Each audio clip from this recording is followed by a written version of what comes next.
மாணவர்களுக்கு இனிய மாலை வணக்கம். இப்போ வந்துட்டு நம்ம என்எம்எம்எஸ் தேர்வுக்காக மேட் பகுதியில் இருக்கக்கூடிய கணக்குகள் பார்த்துக்கிட்டு இருக்கோம். இந்த கணக்கு பாருங்கள். இந்த கணக்கு எப்படி போடலான்னு பாருங்கள். பின்வருவனவற்றுள் விடுபட்ட எண்ணை கண்டறியவும். ஒரு வட்டம் போட்டிருக்கிறாங்க. வட்டத்துக்குள்ளே சில நம்பர்ஸ் போட்டிருக்கிறாங்க. இந்த மாதிரி சில நம்பர்ஸ் போட்டிருக்கிறாங்க. இந்த மாதிரி சில நம்பர்ஸ் இந்த வட்டத்துக்குள்ளே இந்த வட்டத்தை பாருங்கள். இப்போ இந்த வட்டத்துக்குள்ளே 3 நம்பர் இருக்குது. இந்த 3 நம்பருக்கும் ஏதோ ஒரு தொடர்பு இருக்கும். சரியா? அதே போல் இந்த கால் வட்டத்தை பாருங்கள். இந்த கால் வட்டத்தில் 3 நம்பர் இருக்கா? அப்போ இது 3க்கும் வந்துட்டு ஏதோ ஒரு தொடர்பு இருக்கும். இந்த கால் வட்டத்தை எடுத்துக்கும் போதும் இந்த 3 நம்பருக்கும் ஏதோ ஒரு தொடர்பு இருக்கும். இந்த கால் வட்டத்தை எடுத்துக்கும் பொழுதும் இந்த 3 நம்பருக்கும் வந்துட்டு ஏதோ ஒரு தொடர்பு இருக்கும். ஆனால் எல்லாத்தையுமே வந்துட்டு ஒரே மாதிரி தான் செஞ்சுருப்பாங்க. சரியா? இதில் வந்துட்டு நான் ஏற்கனவே சொன்ன மாதிரி இதில் வந்துட்டு எப்படி வேணாலும் கொஷின்ஸ் வந்துட்டு க்ரியேட் பண்ணியிருப்பாங்க. எப்படி வேணாலும் இந்த நம்பருங்களை வந்துட்டு கூட்டியிருப்பாங்க, பெருக்கியிருப்பாங்க, வகுத்திருப்பாங்க, கழிச்சிருப்பாங்க, இல்லை பின்னமாக இருந்து ஏதோ ஒன்று பண்ணியிருப்பாங்க. எப்படி வேணாலும் ரூட் கண்டுபிடிச்சிருப்பாங்க, கனமூலம் போட்டிருப்பாங்க, இல்லை ஸ்கொயர் ரூலில் வந்துட்டு எடுத்திருப்பாங்க. எப்படி வேணாலும் வந்துட்டு இந்த கணக்குகள் வந்துட்டு செஞ்சுருப்பாங்க. அதுக்கு வந்துட்டு நாம் தயாராக இருக்கணும் அப்படின்னா நிறைய வந்துட்டு ப்ராக்டிஸ் பண்ணணும். நான் உங்களுக்கு வந்துட்டு ஏற்கனவே ஒரு புத்தகம் வந்துட்டு வாட்ஸ்அப்பில் அனுப்பினேன் இல்லைங்களா? அந்த புத்தகத்தை வந்துட்டு ரெஃபர் பண்ணுங்கள். அதில் நிறைய மாடல் இருக்கும். அதை நீங்கள் வந்துட்டு பயிற்சி பண்ணிங்கனாலே வந்துட்டு சரியாக இருக்கும். சரியா? சரி, இந்த கணக்கு எப்படி போடலாம் அப்படின்னு சொல்லிட்டு பாருங்கள். இப்போ இந்த ஆஃப் இருக்குது இல்லையா? இந்த கால் வட்டத்தை எடுத்துக்கலாமா? அதில் என்னென்ன நம்பர் இருக்குது? 5, 4ன்னு இருக்குது. அதுக்கப்புறம் 1ன்னு இருக்கா? என்ன பண்ணியிருக்காங்க அப்படின்னு சொல்லி பார்த்தோம் அப்படின்னா, இந்த 5, 4 என்ன பண்ணியிருக்காங்க? கழிச்சிருக்கிறாங்க. 5, 4 கழிச்சிருக்கிறாங்க. 5, 4 கழிச்சா வந்துட்டு 1ன்னு வருமா? அதோடு நிற்கல. அவங்க கழித்து என்ன பண்ணியிருக்கிறாங்க? இந்த 1 வந்துட்டு கணம் எடுத்திருக்காங்க. கணம்னா என்ன பண்ணணும்? ஒரு நம்பரை அதே நம்பரால் 3 வாட்டி பெருக்கணும். ஒரு நம்பரை அதே வாட்டி 3 வாட்டி பெருக்குனா 1 × 1 × 1. அப்போ இதை பெருக்குனா என்ன வரும்? நமக்கு வந்துட்டு 1ன்னு ஆன்சர் வரும். சரியா? அப்போ இந்த கால் வட்டத்தில் அந்த மாதிரி பண்ணியிருக்காங்க. இதே போல் தான் அடுத்த கால் வட்டத்துலேயும் வந்துட்டு அவங்க பண்ணியிருக்கிறாங்க. சரியா? அதை நம்ம ஒர்க் அவுட் பண்ணி பார்க்கலாமா? இது கரெக்டாக வருதான்னு சொல்லிட்டு. அப்போ இந்த 5லேருந்து 4 கழிச்சிருக்கிறாங்க. நமக்கு வந்துட்டு 4 கழித்து அந்த 1க்கு வந்துட்டு கணம் எடுத்திருக்கிறாங்க. சரியா? சரி, அடுத்ததாக வந்துட்டு இந்த கால் வட்டத்தை பார்க்கலாம். என்னென்ன நம்பர் இருக்குது? 11 இருக்குது.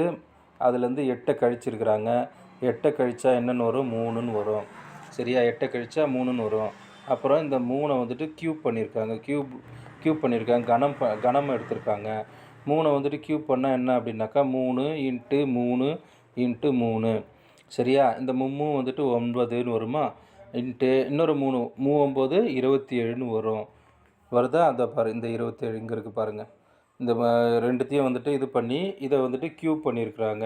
இது ரெண்டுத்தையும் கழித்து வர்ற ஆன்சரை வந்துட்டு மறுபடியும் க்யூப் பண்ணியிருக்காங்க. க்யூப் பண்ணி 27ன்னு வருது. இதோ பாருங்கள், இந்த கால் வட்டத்துக்குள்ளே 27ன்னு இருக்குது பாருங்கள். சரியா? அடுத்ததாக வந்துட்டு அடுத்த வட்டம் என்ன பண்ணியிருக்காங்கன்னு பார்க்கலாமா? அடுத்த கால் வட்டம்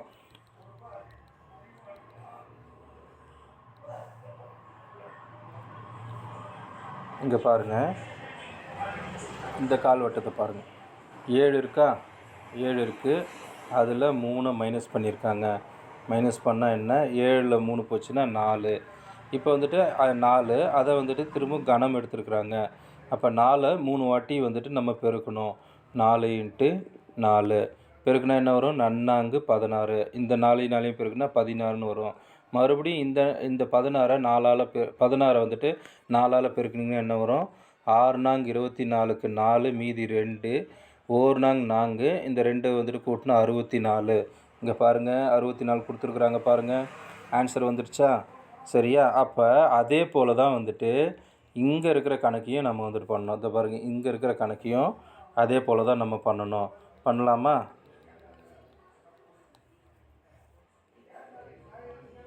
அதில் வந்துட்டு அந்த ரவுண்டில் என்னென்ன இருக்குது? 8 இருக்குது. அதுக்கப்புறம் 2 இருக்குது. இது ரெண்டுத்தையும் மைனஸ் பண்ணால் என்ன வரும்? 6ன்னு வரும். சரியா? அப்போ 6 வந்துட்டு கணம் எடுத்தால் என்ன வரும்? 6 × 6 × 6.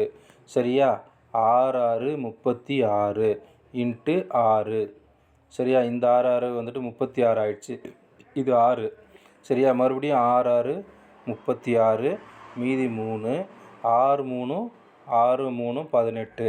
18 கூட 3 கூட்டினாக்கா வந்துட்டு 21. இதோ பாருங்கள், ஆன்சர் வந்துடுச்சு பாருங்கள், 216. சரியா?